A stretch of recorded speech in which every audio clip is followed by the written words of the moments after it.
Halo teman-teman, apa kabar semua?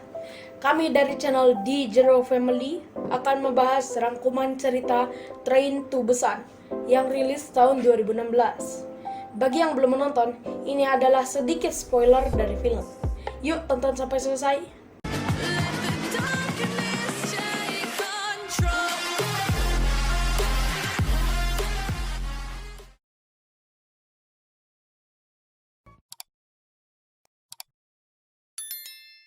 Di awal cerita, kita akan disuguhkan pembukaan cerita seorang pengemudi dengan petugas yang membicarakan tentang terjadinya kebocoran gas biotek. Lalu, pengemudi melanjutkan perjalanannya. Karena ada telepon berdering, pengemudi menabrak seekor rusa. Lalu, rusa itu berdiri seakan-akan tidak ada terasa sakit pada tubuhnya. Apakah yang akan terjadi? Yuk kita lanjut ke inti cerita. Di inti cerita, kita akan diperlihatkan seorang laki-laki manajer keuangan dari suatu perusahaan yang bernama Seok Woo. Singkat cerita, dia pulang ke rumah untuk menemui anaknya yang bernama Suan, yang akan berulang tahun dengan membawakan hadiah. Sesampainya dia di rumah dan ke kamar anaknya, dia sedang melihat anaknya membicarakan stasiun ke ibunya.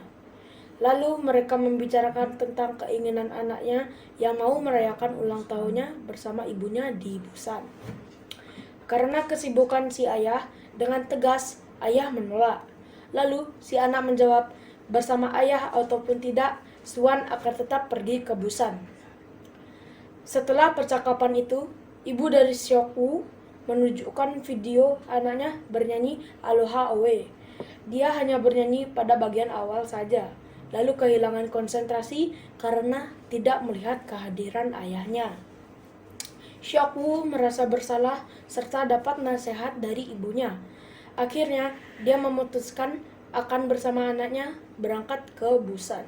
Sesampainya mereka di stasiun Seoul, tiba-tiba ada seorang penumpang yang masuk ke kereta dengan keadaan terluka pada kakinya. Di kamar mandi, wanita tersebut merintih kesakitan. Setelah beberapa menit dia keluar dari toilet, tiba-tiba kejang di depan pintu. Salah satu pramugari mendekati dan hendak menolong. Dengan cepat, wanita itu bangkit lagi dan menggigit si pramugari dengan ganasnya. Melihat wanita tersebut menggigit pramugari, sontak semua penumpang di sana kaget dan berlari ketakutan. Lalu, Seok Woo yang terbangun dari tidurnya melihat anaknya tidak ada di tempat. Lalu dia mencarinya. Di tengah pencariannya, dia melihat keganasan dari zombie yang menggigit penumpang lain. Dengan sigap, dia berlari dan menggendong anaknya yang keluar dari toilet. Di depannya ada seorang pria yang sedang menunggu istrinya di toilet. Pria itu bernama Sang Hwa dan istrinya yang sedang hamil bernama Seong Kyung. Mendengar teriakan istrinya, Sang Hwa lalu menolong orang yang sedang digigit zombie, sehingga Seok Woo pun bisa kabur dan melewati mereka. Kepanikan pun terjadi di dalam kereta. Karena kepanikan mereka, seorang yang bernama Yeon Suk menghubungi petugas, menyuruh memberhentikan kereta di stasiun Daejeon. Dalam perjalanan ke stasiun Daejeon, Seok Woo menelpon rekan kerjanya untuk menanyakan situasi di Daejeon dan meminta bantuan. Sesampainya di stasiun Daejeon, dengan egonya, Seok Woo pun mengambil jalan lain, hanya demi menyelamatkan dirinya dan putrinya sesuai dengan apa yang diarahkan oleh rekan kerjanya tanpa menghiraukan ratusan nyawa penumpang lainnya. Tanpa diduga, tim penyelamat di stasiun Daejeon ternyata semuanya sudah berubah menjadi zombie. Dengan kepanikan dan rasa cemas mereka, semua berlari berhamburan ke kereta, termasuk Seok Woo dan anaknya. Karena diserang zombie, Seok Woo dan anaknya terpisah. Anaknya Suwan diselamatkan oleh Seong Kyung, sedangkan Seok Woo diselamatkan oleh Sang Hwa. Singkat cerita, mereka berhasil sampai ke kereta. Seong Kyung, Suwan, dan seorang pria tunawisma, kita sebut saja Joko, harus terjebak di toilet kereta karena diserang zombie.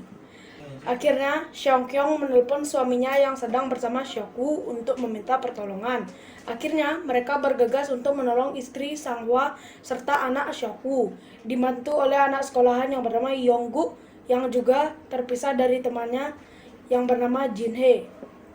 Setelah berhasil melewati para zombie hanya dengan alat seadanya, mereka melanjutkan perjalanan ke gerbong yang aman dari zombie. Namun, Yeon-suk tidak memberikan mereka masuk, yang akhirnya membuat si Sanghwa tergigit zombie. Karena merasa akan terinfeksi, Sanghwa mengorbankan diri demi yang lain agar bisa masuk ke gerbong yang aman walaupun dengan cara paksa. Sesampainya di dalam gerbong, Yeon-suk memprovokasi semua orang untuk mengusir Seokwoo, Suwan, Seongkyong, Yongguk, Jinhae, dan Joko itu ke gerbong depan. Kalau dipikir-pikir, itu gerbong yang lebih aman. Dalam perjalanan menuju Busan, Seokwoo ditelepon oleh rekan kerjanya dan memberitahu bahwa semua wabah zombie ini ada sangkut pautnya dengan perusahaannya. Singkat cerita, kereta mereka terpaksa berhenti karena jalur yang dilewati terblokir. Setelah mereka keluar dari kereta, tanpa diduga, terjadi tabrakan kereta lainnya yang mengharuskan mereka terpisah. Yongguk dan Jinhae berusaha mencari jalan lain untuk mencari Seokwoo dan yang lainnya. Namun, datang Yeon-suk yang dikejar zombie. Dengan keegoan si Yeon-suk menyebabkan Jinhae dan Yongguk tergigit.